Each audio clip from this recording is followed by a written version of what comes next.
Hello दोस्तों, veterans नमस्कार। मैं दीवान सिंह। मैं आपको बताना चाहूँगा, ये तो आपको सूचना मिली गई थी कि 11/5/2026 को केस की अर्ली हियरिंग के लिए कोर्ट नंबर 2 में आज हमारे वकील अपीयर हुए थे। लेकिन वहाँ पता चला कि ये जो डेट दी गई थी ये काफ़ी विचार विमर्श के बाद जजेज की दी हुई डेट थी। और वहाँ क्या क्या हुआ आपको बताएंगे।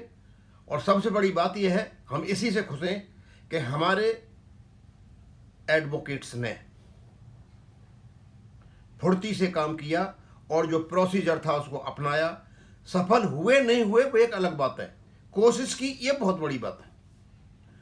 और एक्चुअली वो हुआ क्या था अब मैं पढ़ के बता देता हूं। तो ये सेवाराम जी ने भेजा आचार्य जी को और सुब्रता सरकार को, क्योंकि ये जो सूचना मिल रही है सेवाराम जी की ओर से ये कंफर्म्ड न्यूज है। तो कहते हैं, dear comrades, updation on MC Singla case for pension updation pending before the honourable supreme court. और कहते हैं ये जो इन्फॉर्मेशन है आचार्य जी को मिली है और सेवाराम जी से मिली है। अब नीचे में मैसेज बता देता हूँ। Today on 11/5/2026 in court number 2 in supreme court we mentioned the matter of MC Singla for urgent listing. Before mentioning the matter before honorable judges, I had asked the court master as to why the matter is posted to 22/2026 when on 7/5/2026 the court had directed the matter to be written on board and to be listed on 13/5/2026। ने पूछा कि भाई 7/5 को कहा गया था कि इसको टॉप ऑफ द बोर्ड रखना है, 13/5 को सुनवाई होनी है, तो 12/7/2026 को कैसे चला गया, ये कोर्ट मास्टर से इन्होंने पूछा। Court master inform that the same order was put up but जजेज bench and the last in view put up but in view of the large number of death references matters listed on 13/14/2020 May 2026 before the 3 जज bench. वो कहते हैं 13 और 14 मई को जो death references के matter थे वो बड़ी मात्रा में थे, इसलिए इनको 3 जजों की बेंच बनानी पड़ी।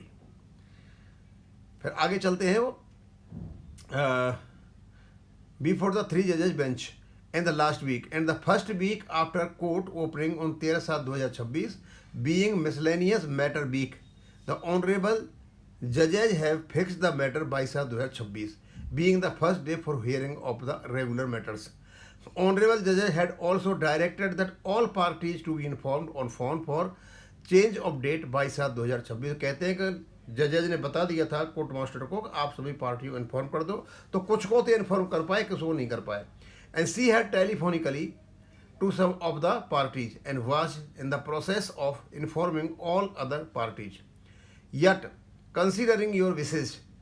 अब वहाँ बताते हैं कि आपकी इच्छाओं का पालन करते हुए, आपकी इच्छाओं का मान रखते हुए वह कौन कौन गए, ये बहुत बड़ी चीज़ है। कौन कौन गए वहाँ पर?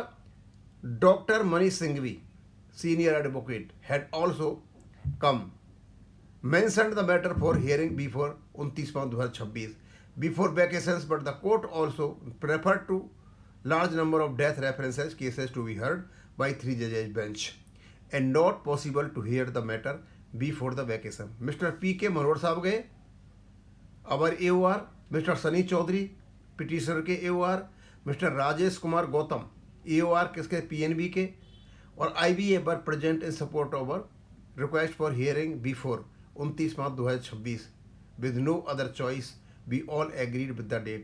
जब कोई चॉइस ही नहीं रही तो हम सारे के सारे उस डेट को एग्री हो गए।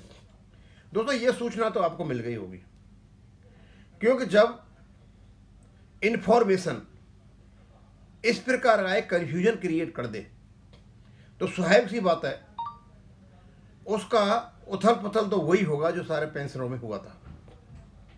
लेकिन ये सेवाराम जी ने जो मैसेज भेजा है, इनसे दो बातें बिल्कुल साफ साफ समझ में आ रही हैं।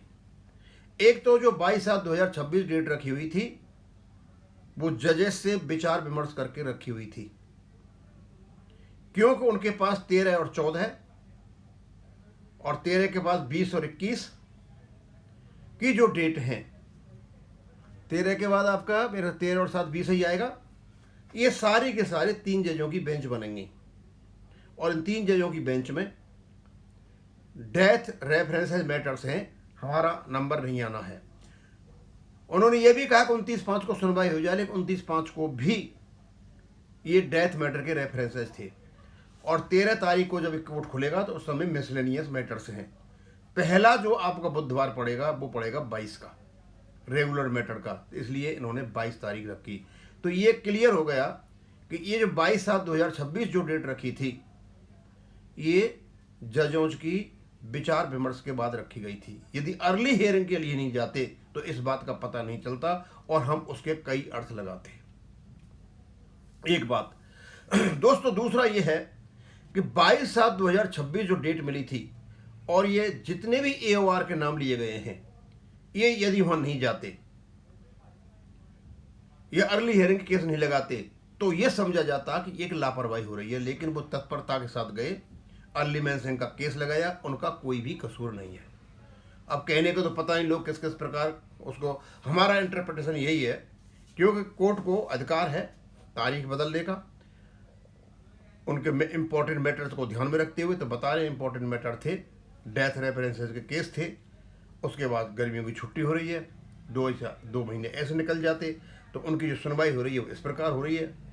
और हमारे लिए बहुत बड़ी खुशी की बात है कि जो प्रोसीजर था वो इमीडिएटली पिटिशनर्स ने, रेस्पोंडेंट्स ने, वकीलों ने अपनाया और लगा कि हाँ केस के प्रति ये बहुत तत्पर हैं। हम उल्टी सीधी बातें नहीं करेंगे, हम कोर्ट का भी सम्मान करेंगे और हमारे जो वकील हैं हम उनका भी सम्मान करेंगे। अब रही आपके जुलाई की बात, वो बहुत दूर नहीं है।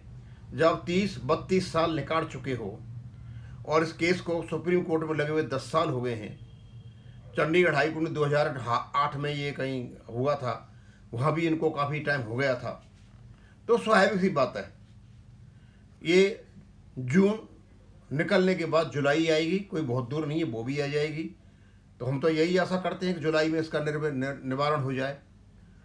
तो दोस्तों अपने अपने तरीके से आप इसे इंटरप्रेट कर सकते हो और इसकी सूचना तो आपको पहले ही मिल गई होती। इसमें 2 ही चीज़ें प्रमुख, एक तो सेवाराम जी ने कोर्ट मास्टर से पूछा भाई ये तारीख हमारी 7 तारीख को बताई, 13 तारीख को लगी, तो आपने 22/7 क्यों की? तो उन्होंने बता दिया कुछ डेथ केसेस थे उनकी वजह से लगी और विचार विमर्श के बाद हुई। और दूसरा जो प्रोसीजर अपनाया हमारे पिटिशनर से, रेस्पोंडेंट अराइज के जो इम्प्लीडेड पार्टी है, उन्होंने जो कोशिश की वो सराहनीय है, पर वो सब प्रशंसा के पात्र हैं। कोई बात नहीं है, केस नहीं लगा, रिजेक्ट हो गया, क्योंकि वो जो कारण बता रहे हैं लगे जेन्युइन कारण दिखाई दे रहे हैं। तो आपको भी थोड़ा धैर्य रखना चाहिए और जून जुलाई कोई दूर नहीं है, वो भी आ जाएगी। अब हम दूसरी चीज़ों पर ध्यान देंगे, हम पहुंचेंगे अब ये जो दलाल किस्म का आदमी है वेंकटाचलम, ये कहीं जून में कहीं इनके चुनाव हो रहे हैं और ये लंबे लंबे जो गीत गाते हैं ना, हम पेंशन लेकर के आए थे, ये इसकी असलियत हम आपको बताएंगे। ये पेंशन लेके आए या नहीं आए थे, या इन्होंने केवल और केवल 2 बेनिफिट थे वही रहे थे, कोई नया तीसरा बेनिफिट लेकर के नहीं आए थे। ये सब लोगों ने झूठ बोला था।